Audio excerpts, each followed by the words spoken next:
നമസ്കാരം. വളരെ ഭംഗിയായി നടന്നുകൊണ്ടിരുന്ന ഒരു സംഘടനയുണ്ട് മലയാളത്തിൽ, താരങ്ങളുടെ സംഘടനയായ അമ്മ. ഈ അമ്മ രൂപം കൊണ്ടത് 1994-ലാണ്.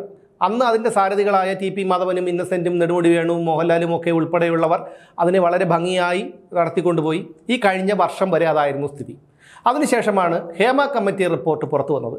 ഈ ഹേമ കമ്മിറ്റി റിപ്പോർട്ട് പുറത്തു വന്നതിനു ശേഷമാണ് ഇത്തരത്തിൽ പല പതിവ്രതകളും തങ്ങളെ പീഡിപ്പിക്കാൻ ശ്രമിച്ചു, തങ്ങളുടെ അടുത്ത് വേറെന്തൊക്കെ ചോദിച്ചു എന്നൊക്കെ പറഞ്ഞ് പലർക്കെതിരെയും പീഡനാരോപണങ്ങൾ ഉന്നയിച്ചത്.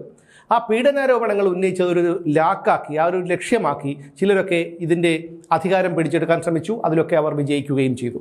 വളരെ ഭംഗിയായി നടന്നുകൊണ്ടുപോയിരുന്ന ഒരു സംഘടനയാണ് അമ്മ എന്ന് ഓർക്കണം. അതിനുശേഷം അവിടെ കുറേ സ്ത്രീകളൊക്കെ ഇതിൻ്റെ തലപ്പത്ത് കയറിയിരുന്നു. സ്ത്രീകളെ ആ തലപ്പത്തേക്ക് കയറ്റണം, പുരുഷന്മാരുടെ മാത്രം ആധിപത്യം വേണ്ട എന്നൊക്കെ പലരും വീമ്പിളക്കി. ചില പാവാട താങ്ങികളായ ആണുങ്ങളും ഫെമിനിസ്റ്റുകളായ പെണ്ണുങ്ങളുമൊക്കെ അത്തരത്തിലുള്ള വാദങ്ങൾ മുന്നോട്ട് വെച്ചു. അവരൊക്കെ നേതൃസ്ഥാനത്തേക്ക് സ്ത്രീകൾ വരണമെന്ന് മുറവിളി കൂട്ടി. അങ്ങനെയാണ് ഈ ശ്വേത മേനോനും ലക്ഷ്മിപ്രിയ, കുക്കു പരമേശ്വരൻ, അൻസിബ ഇങ്ങനെയുള്ള കുറേ പേര് ആ സ്ഥാനത്തേക്ക് വന്നത്. എന്തായാലും അതോടുകൂടി ആ സംഘടനയുടെ കാര്യത്തിൽ ഒരു തീരുമാനമായി എന്നുള്ളതാണ് ഇപ്പോൾ പുറത്തു വരുന്ന കാര്യങ്ങൾ. അതിനുശേഷം സംഘടനയുടെ പ്രവർത്തനങ്ങളൊക്കെ വളരെ മോശമായിട്ടാണ് നടന്നത്. ഇപ്പോൾ കഴിഞ്ഞ 2 ആഴ്ചയ്ക്ക് മുമ്പ് തന്നെ അവിടുത്തെ ഓഫീസ് ജീവനക്കാരി പുറത്തു വന്ന് ചില ആരോപണങ്ങളൊക്കെ ഉന്നയിച്ചിരുന്നു. അവിടുത്തെ ട്രഷററായ ഉണ്ണി ശിവപാലിനെ കുറിച്ച്. ഇങ്ങനെയുള്ള നടന്മാരൊക്കെ ഉണ്ടെന്ന് തന്നെ അറിയുന്നത് ഇപ്പോഴാണ്. ഉണ്ണി ശിവപാൽ മുമ്പ് ഏതോ ഒരു സിനിമയിൽ 1-2 സിനിമയിലൊക്കെ അദ്ദേഹം അഭിനയിച്ചിരുന്നു എന്ന് കേട്ടിട്ടുണ്ട്. അല്ലാതെ ഈ മനുഷ്യൻ ആരാണെന്ന് പോലും ഇവിടെ മലയാള സിനിമയിലെ സ്ഥിരം പ്രേക്ഷകർക്ക് പോലും അറിയാത്തൊരവസ്ഥയാണ്. അപ്പോൾ അവിടെയാണ് ഈ പറയുന്ന ശ്വേത മേനോൻ ഉൾപ്പെടെയുള്ളവർ കയറി ഭരണം തുടങ്ങിയത്. എന്തായാലും ഈ ഭരണം തുടങ്ങിയതിന് ശേഷം ഇപ്പോൾ പുറത്ത് ഇതൊക്കെ ഒരു വലിയ പൊട്ടിത്തെറിയിലേക്ക് പോയിരിക്കുന്നു എന്നുള്ളതാണ്. ഞാൻ പറഞ്ഞു വന്നത് ഇതാണ്.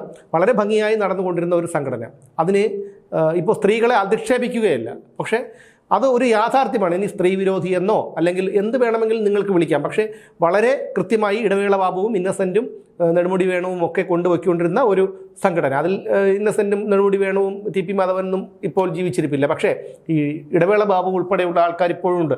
അവരൊക്കെ വളരെ ഭംഗിയായി കൊണ്ടുപോയിരുന്ന ഒരു സംഘടനയാണ് ഇതുപോലെയുള്ള സ്ത്രീരത്നങ്ങൾ ഭരിക്കാൻ കയറി അതിനെ നശിപ്പിച്ച് പണ്ടാരം അടക്കി കളഞ്ഞത്. ഇപ്പോൾ എന്തായാലും തന്നെ ജിഹാദി എന്ന് പറഞ്ഞ് ഈ ടിനി ടോം ആക്ഷേപിച്ചു എന്ന് പറഞ്ഞുകൊണ്ടാണ് അൻസിബ ഹസൻ രാജിക്കത്ത് കൊടുത്തത്. അവരതിനെക്കുറിച്ച് പറയുകയും ചെയ്തു. ഈ ജിഹാദി എന്നൊക്കെ പറയുന്നതും ജാതി പറയുന്നതും ഈ പട്ടികജാതിക്കാരെക്കുറിച്ചും പട്ടികവർഗ്ഗക്കാരെക്കുറിച്ചും മുസ്ലിങ്ങളെക്കുറിച്ചും മാത്രമാണോ? വേറെ ആരും ഇത്തരം ആരോപണങ്ങൾ ജാതിക്കാരുടെ ഇറക്കി കളിക്കുന്നില്ലല്ലോ. ആരും ഇത്തരം ആരോപണങ്ങൾ ഉന്നയിക്കുന്നില്ല. ആരെങ്കിലും ജാതി പറയുന്നുണ്ടോ? നീ ഒരു ബ്രാഹ്മണനാണ്, നീ ഒരു ഈഴവനാണ്, നീ ഒരു നായരാണ്, നീ ഒരു ക്ഷത്രിയനാണ്, ഇങ്ങനെ ആരെങ്കിലും പറയുന്നുണ്ടോ? ആരും പറയുന്നില്ല. പിന്നെ എന്തിനാണ് ഇത്തരത്തിലുള്ള ആരോപണങ്ങൾ ജിഹാദി എന്ന് പറഞ്ഞ് അധിക്ഷേപിച്ചു എന്നൊക്കെ പറയുന്നത്? അതിന് ഒട്ടും വിശ്വാസയോഗ്യമല്ല. ടിനി ടോമിനോട് വ്യക്തിപരമായിട്ട് എനിക്ക് യാതൊരു യോജിപ്പും ഇല്ലാത്ത ഒരു വ്യക്തിയാണ്. കാരണം അദ്ദേഹത്തിൻ്റെ ഒരു അഹങ്കാരവും മറ്റുമൊക്കെ നമ്മൾ കാണുന്നതാണ്. അതുകൊണ്ട് അയാളോട് എനിക്കൊരു താല്പര്യമില്ലാത്തൊരു വ്യക്തിയാണ്. അതുകൊണ്ട് അയാളുടെ പക്ഷം പിടിക്കുകയുമല്ല. പക്ഷേ ഇത്തരത്തിലുള്ള ആരോപണങ്ങൾ ഉന്നയിക്കുമ്പോൾ അത് പൊതുസമൂഹത്തിന് കൂടി വിശ്വാസയോഗ്യമായിട്ടുള്ള രീതിയിലുള്ളതായിരിക്കണം. ഇപ്പോൾ പഴയ നടി ഹസീന ഹനീഫ്, ഉഷ, അവരും ഇപ്പോൾ രംഗത്ത് വന്നിട്ടുണ്ട്. അവരെയും ജിഹാദി എന്ന് പറഞ്ഞ് വിളിച്ചു എന്ന് പറഞ്ഞാണ്. പക്ഷെ അങ്ങനെയൊക്കെ വിളിക്കുമ്പോൾ അത് അപ്പോൾ തന്നെ പരാതി കൊടുത്ത കാര്യങ്ങളൊക്കെ തീർപ്പാക്കേണ്ടതാണ്. അതിന് പകരമാണ് ഇപ്പോൾ വന്നിരുന്ന് ഇത്തരത്തിലുള്ള കാര്യങ്ങൾ പറയുന്നത്. പിന്നെ അൻസിബയ്ക്ക് എന്തോ അവിഹിത ബന്ധമുണ്ടെന്ന് ടിനി ടോം പറഞ്ഞു എന്നൊക്കെയാണ് പറയുന്നത്. ഇനി അതിന് പകരമായി ചില ഈ ജിഹാദി എന്നാണല്ലോ ഈ അൻസിബ പറഞ്ഞത്. ജിഹാദി എന്ന് പറഞ്ഞ് ആക്ഷേപിച്ചു എന്നാണ് അൻസിബ പറയുന്നത്. അപ്പോൾ ഇന്നലെ ഈ ടിനി ടോമിൻ്റെ മകൻ മറ്റൊരു വീടിൻ്റെ മുന്നിൽ വന്ന് തെറി വിളിക്കുന്ന ഒരു ദൃശ്യങ്ങൾ വ്യാപകമായി പ്രചരിച്ചിരുന്നു. ഞാൻ നോക്കിയപ്പോൾ അതിൽ കൂടുതലും മുസ്ലിം നാമധാരികളായ ആൾക്കാരാണ് അതിനെ പ്രചരിപ്പിച്ചുകൊണ്ടിരിക്കുന്നത്. ഇത് ഞാൻ പറയാൻ കാരണം വേറൊന്നുമല്ല, അൻസിബ പറഞ്ഞത് ജിഹാദി എന്ന് പറഞ്ഞ് അധിക്ഷേപിച്ചു എന്നാണ്. അപ്പോൾ അത് തങ്ങളുടെ മൊത്തം വിഷയമായി അവർ ഏറ്റെടുക്കുകയും അതിനെ മറ്റൊരു തലത്തിലേക്ക് കൊണ്ടുപോവുകയും ചെയ്തു. അതാണ് ടിനി ടോമിൻ്റെ മകൻ വന്ന് ചീത്ത വിളിക്കുന്നതായിട്ട് സമൂഹ മാധ്യമങ്ങളിലൊക്കെ പ്രചരിച്ചത്. എന്തായാലും വലിയൊരു താരസംഘടന, വളരെ നമുക്കൊക്കെ അഭിമാനം തോന്നുമായിരുന്ന ഒരു താരസംഘടന. അവിടെ ഇപ്പോഴും